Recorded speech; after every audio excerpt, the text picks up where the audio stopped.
Hey, what's going on, guys? I'm S4 here. Today I am back with part 2 of the Vermilion deck profile. If you all missed out the first part, I strongly recommend you all go and check it out in the description below. I should be able to leave a link soon on it, and you all can enjoy both parts of the deck. As I mentioned before, this deck has been receiving quite a fair bit of flack on the channel, which is why I've not done a video on it in such a long period of time, but nonetheless I've decided to eventually do it. Many of the cards in the strike zone and the G zone are used to complement the strategies of this deck. If you do not understand the strategies of the deck, I recommend you pop by the first part to watch it, as I just mentioned. If not, you will not get so much of the context from the deck. So the Vermilion deck, strangely enough, I have made this deck to be a little bit more strike focused rather than Legion based, so that it can enjoy the competitive features that the strike deck composes. The first strike is this guy, Voltex Zapper. Ooh, triple rare for first strike, so strong. So it's not very strong, but I just like the effect. Thunderstruck 3.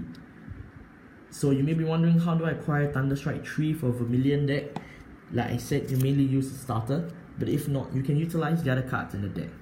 So his skill is to gain 10k, and after he attacks. So whether the attack hits or not, it doesn't matter. Counterblast 1. For every 2 cards in the opponent's bind zone, he binds another one from his rear guards. Retire and bind. I think that was it. Let me check. Like I said, I'm very sorry that I'm doing this quite involuntarily, but it's also because I just came back from a lot of my own stuff and I have to check it out to do this video properly. So at the end of the battle, choose for every 2 cards in the opponent's bind zone, choose one of his rear guards, bind and retire. So it's a pretty neat skill for first strike. The 10k, whether you get it or not, you should be able to get it, but it doesn't really matter. However, this part is restricted as well by the Thunderstruck 3. So if you do not have Thunderstruck 3, this guy is practically worthless. But he is the only first strike, so you should be using him. I mean, there are others like that rare guy, but he's a bit too... it's not very consistent for me. You could use a rest right now, just saying. Of course, a Vermilion deck will not be complete without a Vermilion strike. For those of you who don't know who this is Dragonic Kaiser Warning. The skill is once per turn, Generation Break 2, Counterblast 1, choose a warning in your G zone, flip it face up. He can attack the whole front row as usual, and then for every time his attack hits, 2 of your units gain 5k. He's quite similar, and in fact very similar to the Crown Holder Dragon, but 5k is a lot more. Considering that, let's just say your opponent does perfect guard your attack towards the Vanguard, most people won't be able to guard the rear guard attacks, especially because you're doing it like every turn with the Legion and the respective strikes. So running for the front row will be difficult, and he most probably will give up doing it halfway. With that being said, he would need to have rear guards to attack. I mean, if he doesn't, then you can apply serious pressure on him, and of course then don't use warning. But if he does, you can sweep it up, get a major power boost, and yeah, it's pretty good. The deck does require 4 warning, and he is one of the main strikes in the deck. So you should, if you're building Vermilion, you should seek to have this guy in your deck. Just a little icing on the cake, we do play 4 Concord Dragons. He's a very old strike that was very popular in the past. Is he completely out of meta? I don't think so, but yeah, he's still helpful. The skill is once per turn, flip one of him, choose one of your opponent's rear guards in the front row, retire it, and then your whole front row gains 5k for every open circle in your opponent's front row. As you've already figured out, this guy is very helpful for Vermilion decks, because while Vermilion focuses on the front row, so does he. So that's a very good bonus for Vermilion. This guy is quite strong, and retire 1 already. So if he still has 1 more, you just burn it off. You get another 1. You get another 5 more k. And it's not just to you; it's to your whole front row. So even if you have just 2 simple, say 9ks on the front row for you, they are going to become 19ks, which is quite powerful. And he's not, say, the most complicated strike on the planet. So he's a good card to have in a Vermilion deck, and honestly a good card in any Narukami deck. It's just that the meta has shifted on without him, because Vanquisher has too many good strikes as well. And that wraps up mostly all the strikes, except now we move on to the G zone. Two of him, Thunderstruck 1, gain 5k shield. Very simple, very basic. You are definitely going to be able to obtain 5k, the 5k for the Thunderstruck, because Thunderstruck 1 is super easy. Of course, more and more does make it harder, especially with the control based meta. Your grade 0 is bound to die quite early, so you should use it as many times as possible. Of course, if you can't, don't blame yourself.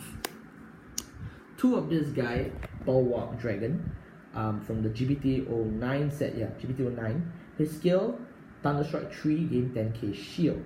So that's okay, and he can be used if you have more Thunderstrike cards compared to the other guy. His second skill is after the attack, after the guard was successful, for every 4 cards in your opponent's bind zone, he must retire a resting unit and bind it face up. So this complements the strategy against decks like Nova Grappler and Aqua Force. If that you know there's a card that could attack again, and if your guard was successful, you can complement it and destroy it. Is he as effective as Denial? Definitely not, because your 25k shield must be successful, whereas Denial just burns off the attacker and doesn't care.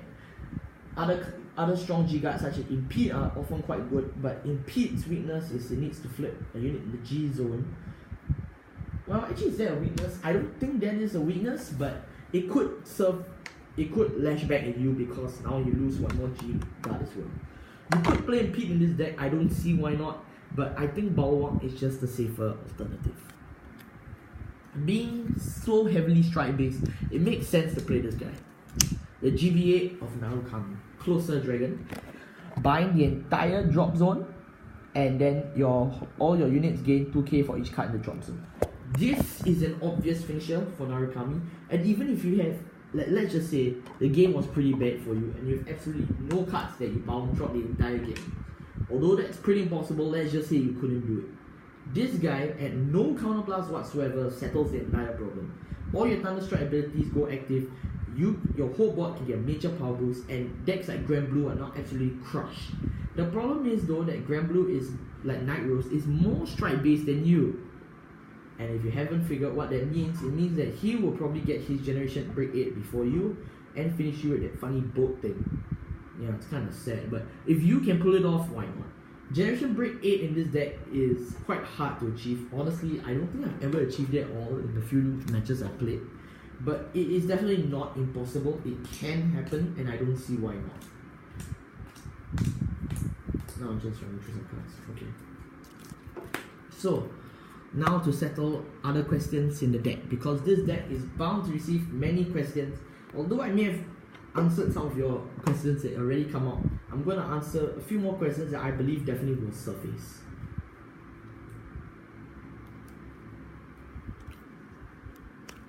The deck features 9 grade 3s, and if I'm correct, 1, 2, 3, 4, 5, 6, 7, 8, 9, 10, it has 1 less grade 1. So if you are really that type of person who really likes his grade 1s in Narukami, then you should not be playing this run-up, and you should remove the blood from this deck.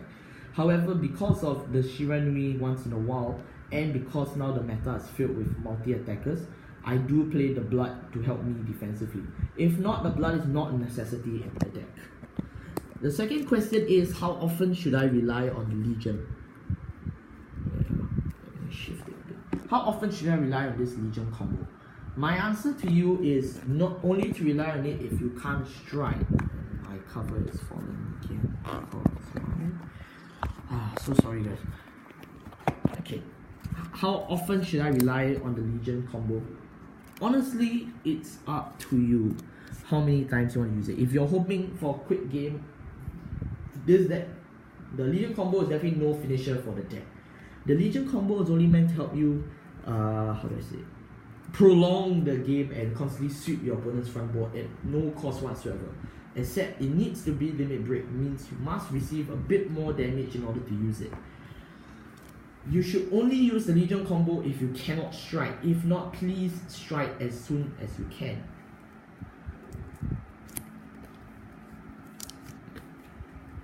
The next question is on the topic of Thunderstruck. How many cards in this deck can bind actually? So this guy can bind, this guy can bind, this guy can bind, but not so often. And of course the starter can bind. And this guy can bind. So there are the Thunderstruck presence in this deck is definitely there.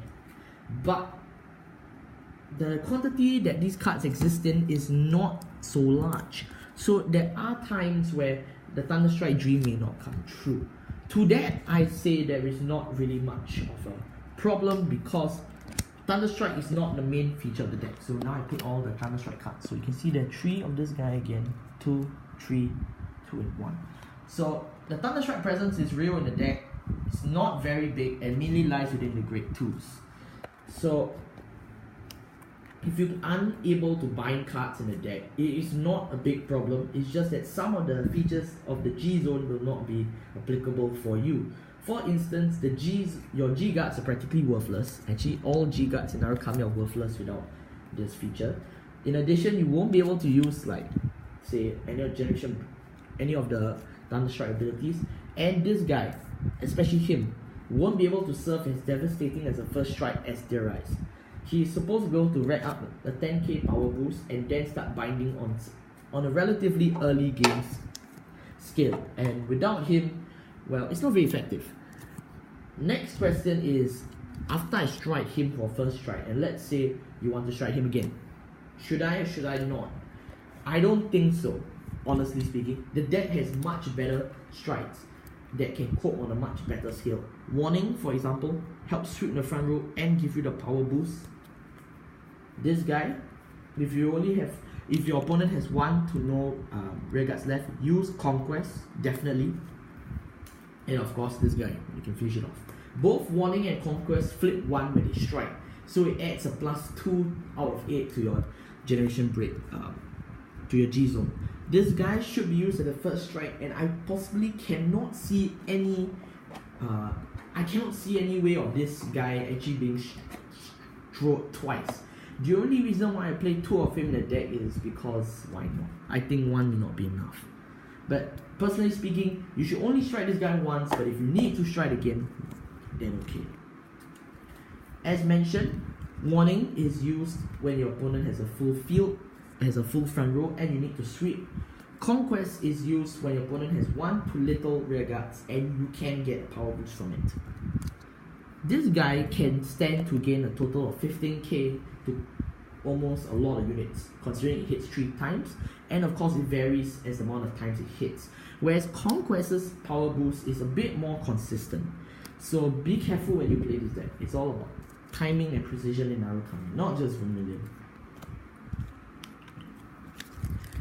Without explanation, GBA finisher.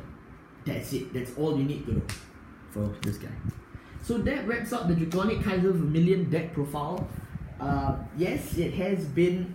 I have finally managed to film this deck profile, and I took out a lot of courage to be able to film it. I hope that you all understand the reasons why I play some cards the way they do. Of course, if you still have any other questions or suggestions for me, I would be happy to read and reply to you all. As I would like to point out, constructive feedback is always appreciated, not criticism, unless your criticism is well founded. Thank you all so much for watching this video. If you like this video, please leave a like, comment if you have any questions, and subscribe to the channel. Thank you all so much for watching, and I'll see you all next time.